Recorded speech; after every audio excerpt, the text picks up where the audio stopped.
watching PowerNation. Today on Music City Trucks, we've buttoned up all the details on our EBC F-150 and get it ready to give it away.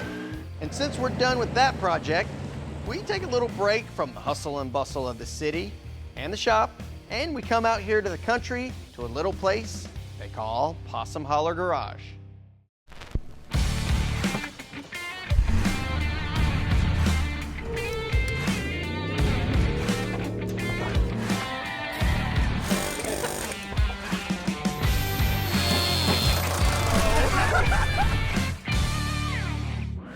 Welcome to Music City Trucks. I'm Brandon Burke. And I'm Mark Christ, and as you can see, our EBC F-150 is making a comeback.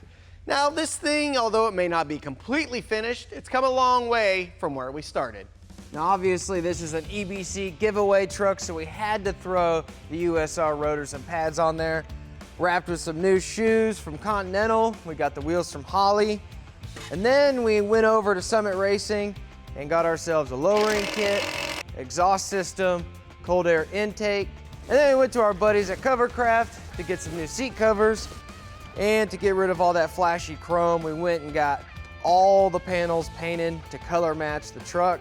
And out back, we finished it off with a deck drawer system and a nice tonneau cover, and wrapped up the outside with some cool 80s graphics. Now what's cooler than being cool?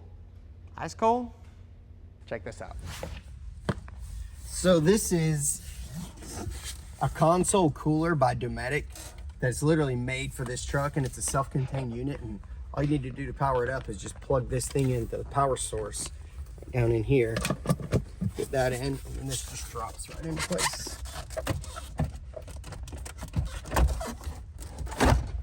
Literally that easy.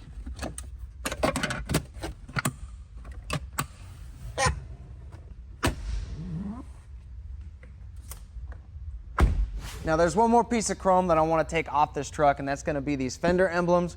We're going to be replacing them with some black and red ones to kind of match the theme of the rest of the truck.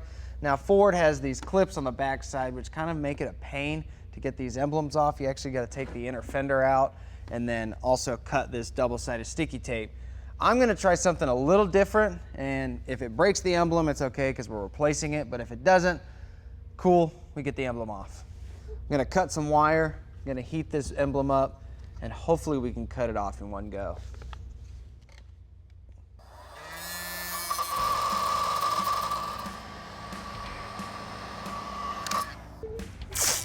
I know what's gonna happen. So let's not do that. I'm putting tape down so I don't scratch the paint with my pry tools. Even though they're non-marring, there's still potential for scratchage. All right, so we cut this side already. Stick it underneath the badge. Let's get some more string. Get up under the front. Just slowly saw back and forth. Patience is the key here. Just trying to get behind this number one. Small saws. It's just one of those things where you really gotta take your time. I wouldn't call that a complete success. I did bend the emblem. Okay, so that wasn't the best technique to get the emblem off, especially if you want to reuse your original emblem. But it did get it off. Now all we gotta do is get the tabs out of the fender and clean off all this double-sided sticky tape.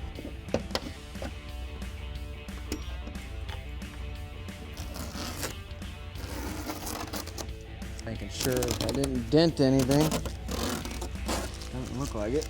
I think everyone's used a number 2 pencil. This is pretty much the same thing, it's just bigger and it spins.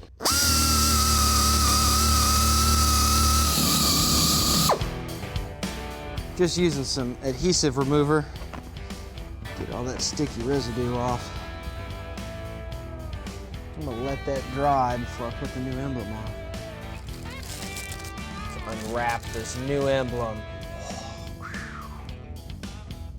That's gonna look good. Now this new emblem doesn't have the tabs lined up with the old. That looks sweet. Look at that. No chrome on the whole truck. That's what I like to see. When you're dealing with older vehicles, especially ones that have sat for a while, there tends to be some things that are overlooked that probably shouldn't be. And the OEM fuel tank is definitely one of those. So rather than chasing fuel delivery problems and to prevent problems in the future, you can turn to Rock Auto for one of its brand new OEM style fuel tanks. This tank is made by Dorman to match the fit and function of the original tank. It's made of high quality galvanized steel and then coated with a corrosion resistant paint to ensure reliability and longevity. It even comes with a new lock ring and O-ring, and Rock Auto does have all the supporting components like sending unit, pump, and filters, as well as some straps like we have here. This tank is actually for our square body, and we're going to be installing this before too long. Up next, Mark and I visit Engine Power to put our upgraded F-150 street truck on the dyno, and the results are actually impressive. I'm going to call that victory, right? Now we're done putting wrenches on our F-150. We're not going to do anything else besides put it on the dyno. Now before we started this project, we actually did a baseline test, and this is what the numbers were. Here we go.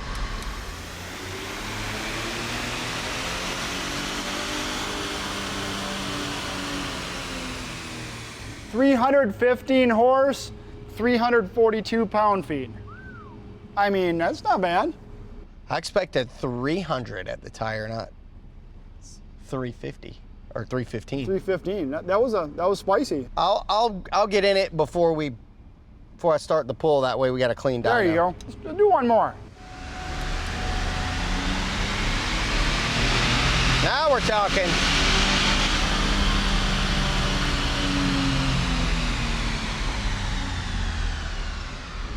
So you have peak numbers at 315 horse, 342 pound-feet of torque. 315, 342. Yeah, nice. All right. Well, you got to start somewhere. That's a great starting point. Well, that's about what we would expect from a truck like this in stock form, but we did add a cold air kit, exhaust, and a tune, so now we're going to see what those changes made. All right, well, we've got it all rolled out, strapped down, and I think we're ready to go. You guys ready? I'm ready. Go. All right. I'm going to get her up into 7th gear, which is 1-to-1, and we'll... Heck yeah. I don't even know how many speeds this has. 10. Ooh.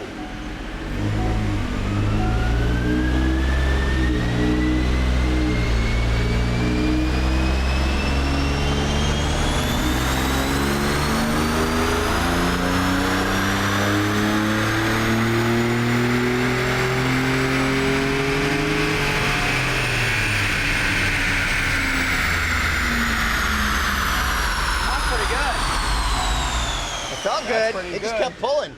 How about that? 339.99, call that 340. Yeah. And 441 pound-feet. At what RPM, though? You turned like 6,100. Yeah. Sounded good. It could hear a little spoolage. It kept pulling. If it keeps pulling, you keep on the gas. Yeah, well, this, right? yeah, this time I'm going to probably pull it a little harder. All right, here we go.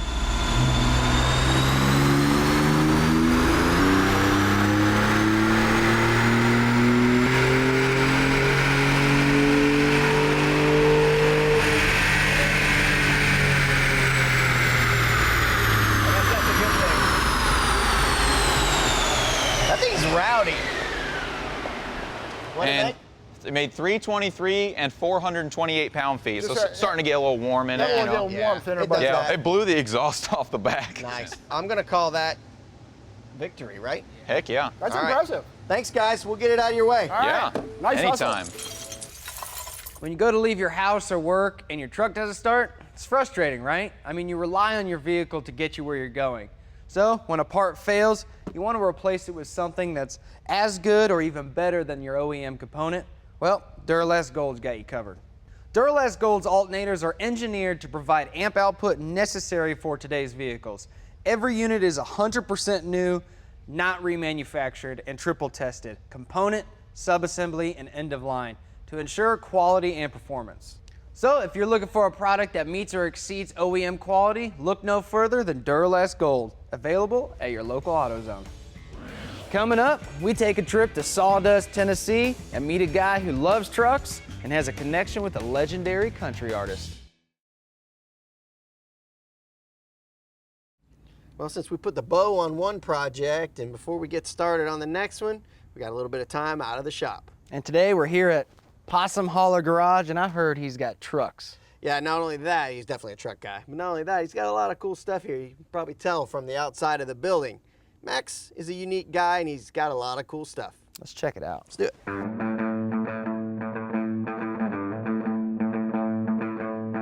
When I was in high school and even junior high, I was always into the automotive. My father always had a truck that needed work on, so I just kind of jumped in and started working on it, and ever since then, I've always had a kind of a knack for working on things. So when I started restoring trucks, and I've always worked on stuff as a teenager and even a young kid, over time, I always had an old truck in the garage to tinker with, and then that just evolved. One day I told my wife, I said, you know, I think I want to do this for a living. And she's like, well, we're getting ready to go broke because you don't know what you're doing. For the first few years, it was pretty rough. We ended up doing an auction on TV, and it ended up being the highest selling truck at the auction. And we left that auction, I had like 5 trucks to build. That was where the turning point was. I had to make some decisions. And so then I decided I wanted my own truck to work on. And I found one. It turned out to be a 1954 Chevrolet 5-window 3100 pickup truck. So I bought this truck for little nothing, and brought it home and restored it in my garage. I ended up selling it to a country singer named George Jones. They called him the Possum. When I bought this property, me and my wife were walking one evening down in the back of the property, and I saw something walking along the fence, and I couldn't make out what it was, and as we got closer, I realized it was a possum, and I said to my wife, I said, look at that possum down there in the holler. And I was thinking, Possum Holler. I was like, I think I'm gonna go with that, and that's how I came up with Possum Holler Garage. It was a coincidence, but you know, George used to come out here and visit me, and he said, son, I had a nightclub back in the 80s called Possum Holler. But he said, I don't care, you can use the name. We kept it, and here we are. Well, Max, I want to see some of the builds you got going on, and this thing caught my eye right off the bat. Radio Flyer Wagon. Yeah. We built it to deliver presents to the homeless kids. Wow. It's been a big hit. That's awesome. So check this out, 1951 Ford F1. We call it the murder truck, the murder F1. I can see why, everything's black. It's got the massive Coyote engine. I mean, it's sitting on a Morrison chassis, Willwood disc brakes. Modern everything. Yeah, it'll definitely carry the mail. Wow. That is unique. I've never seen one of those. So this is something that I built. We're very proud of it, probably the proudest that we've ever been. And it's obviously a 4-door, 51 Ford. We stretched the frame, stretched the running boards, stretched the cab. I remember I had over 500 hours in metal work on this. And it's all custom from front to back. We're real proud of it. Came out real nice. We're getting ready to take it to a show in East Tennessee. It's gorgeous. Yeah, we're real proud of it. It's probably out of over 160 plus trucks that I've done, this was probably the one that we're most proud of. Wow. Well, let's walk around and take a look at a little bit more. And sure. I want to tell you, I really appreciate you letting us come here and hey man, I'm just look around. It's an honor for y'all to be here. Well, when I first moved here, me and my wife used to like to go to Cracker Barrel, and I always liked the atmosphere in there. And I told her, I said, you know, as I build my place and my vision in my head, I wanted to have somewhat of a Cracker Barrel theme, but with old vehicles and trucks.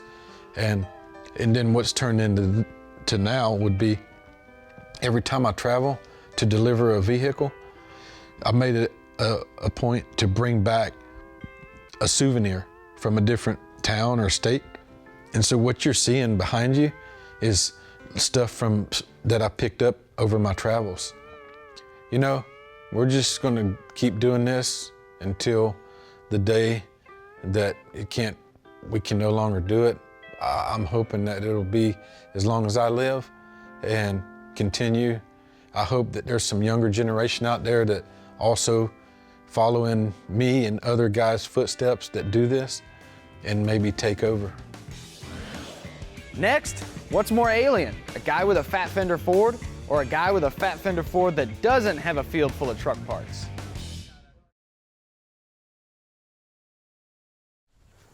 Dude, this thing's awesome. Like extra long bed. Looks like it was stretched. Ooh, it's got a big block in it. This thing's gonna be sweet. I'd drive it like this. Welcome back to Music City Trucks. We're at Possum Holler Garage in Sawdust, Tennessee. Owner Max Davis and his wife Margaret have definitely carved out a little piece of nostalgia. And I'm not gonna lie, this guy has a little bit of everything. Muletown Mania. Nothing says class like riding around in a bus covered in donkeys. That bus is full of jackasses, man. Once you have all this stuff laying around, you can just like imagine what you could do with it. Like a boat, truck thing. This is like the redneck rocket ship right here.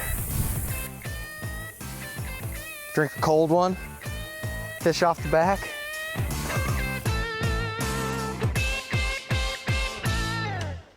Max, I gotta say, I was just in the yard.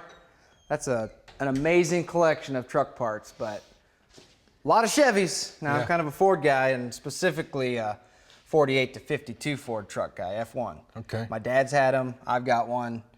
And this is probably the cleanest example of an original truck that I've ever seen. Man, in over 160 trucks, this is probably the most original, what I call unmolested survivor. This is the original paint. And man, you know what? It's a beautiful day. Let's drive and talk. You up for that? You don't have to tell me twice. This is beautiful. Ready? Yeah. Let's do it.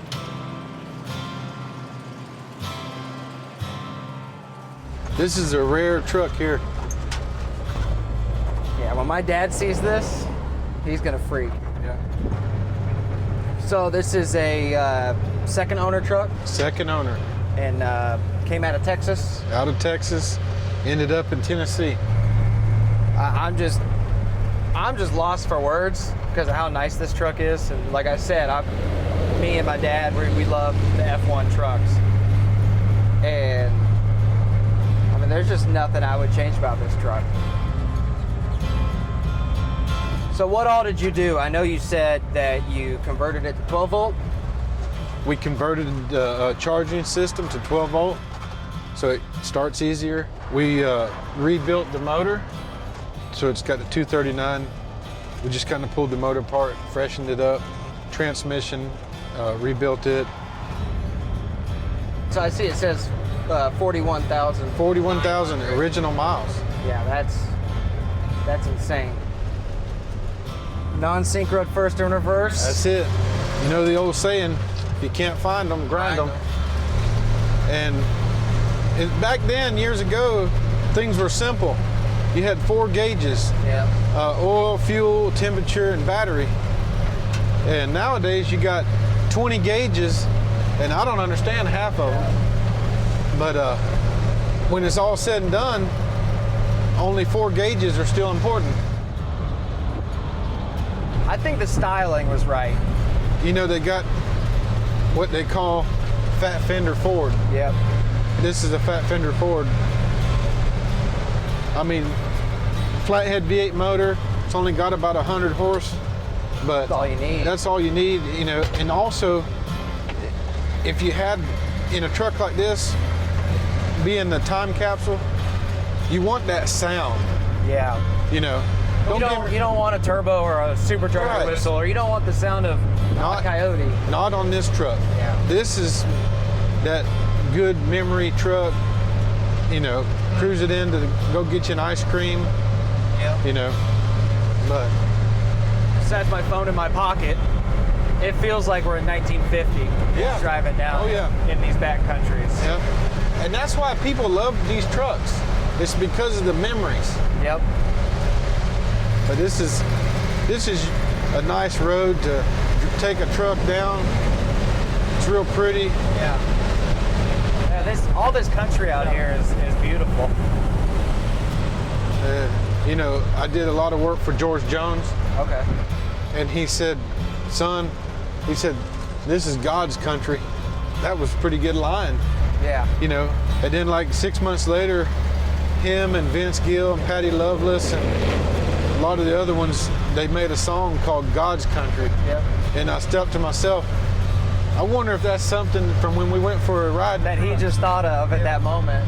So these old trucks are just fun, man. Yeah. This was a simple truck, had only one windshield wiper, you know, no power steering, Yep. no radio. It was a work truck. It was a work truck. Other than that, this truck will eventually end up back with the owner, and he'll enjoy it. And he can go to all the little car shows and drive it around to these little small towns and have fun with it. This is, like you said, time capsule. Yeah.